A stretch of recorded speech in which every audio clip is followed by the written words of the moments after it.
Bonjour à tous, c'est Mélanie pour Muse Technique. Un nouveau tutoriel aujourd'hui sur Ableton Live, sur le déclenchement des clips, et on va essayer de faire justement quelque chose de plus créatif.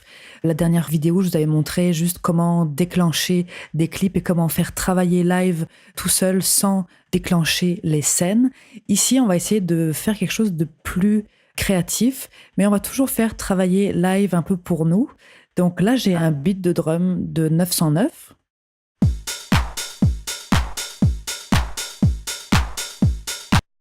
Qui va être comme mon rythme principal pour ma chanson, mais je veux que ce beat varie. Là, c'est vraiment 4 mesures qui sont toujours les mêmes. Et moi, je voudrais que, par exemple, toutes les 2 mesures, il y ait un break sur les 2 derniers temps. Alors, comment je vais faire ça? Mais je vais aller prendre tout un tas d'autres beats, finalement, et je vais aller les insérer juste en dessous. Je vais leur mettre une autre couleur pour ne pas les confondre. Et ici, bon, je double-clique sur mon clip. Je voudrais que toutes les 2 mesures, il y ait un break sur les 2 derniers temps qui soit différent. Donc, je vais le faire jouer pendant une mesure et 2 temps. Et puis là, je vais lui dire d'aller à Other. Other, ça veut dire qu'il peut jouer n'importe quel autre clip sur cette piste, excepté lui-même. Puis c'est exactement ce que je veux ici. Donc, si lui, je le lance, il va jouer pendant une mesure et 2 temps et jouer un autre clip les temps restants. Et justement, les autres clips, je vais tous les sélectionner avec Shift. Et eux, je vais leur dire de jouer les 2 temps finalement qui manquent à ma mesure pour être complète. Et je vais les faire revenir au premier. Donc ça va me donner quelque chose comme ça.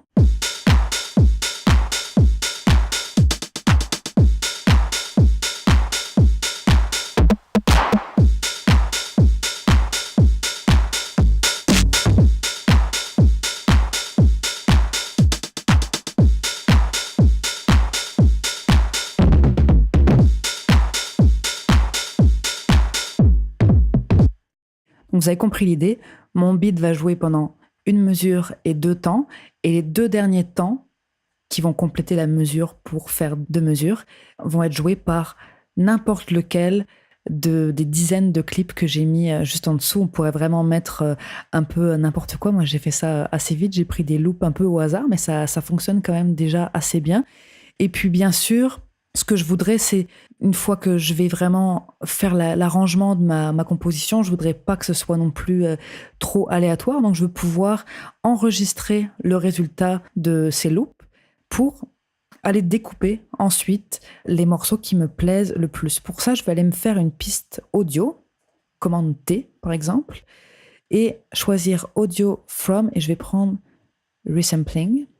Il va enregistrer tout ce qui sort du master. Donc ici, bien sûr, il n'y a que ma loop de drum qui va jouer. Donc c'est parfait. Je vais presser Record.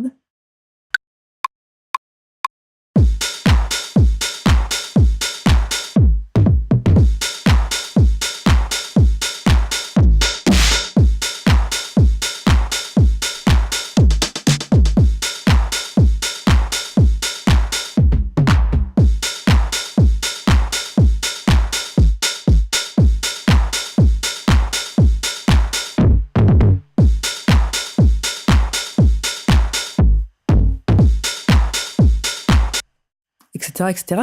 Je pourrais vraiment le laisser aller pendant longtemps. On a vu qu'il y en avait, on a entendu en tout cas qu'il y en avait qui marchaient plus que d'autres. Donc c'est cela que après je vais aller sélectionner, par exemple en passant en mode arrangement. Ici, je pourrais aller découper les choses qui allaient pas. Je pense que lui était pas terrible, donc lui, je pourrais carrément l'enlever et puis me recomposer comme ça un rythme que j'aime et que je veux conserver. Donc voilà, c'était une deuxième vidéo sur quoi faire avec le déclenchement des clips à l'intérieur de live. J'espère que ça vous a plu. N'hésitez pas à laisser des commentaires, à demander si vous voulez que je couvre un sujet en particulier à l'intérieur d'Ableton Live. Ce sera avec grand plaisir.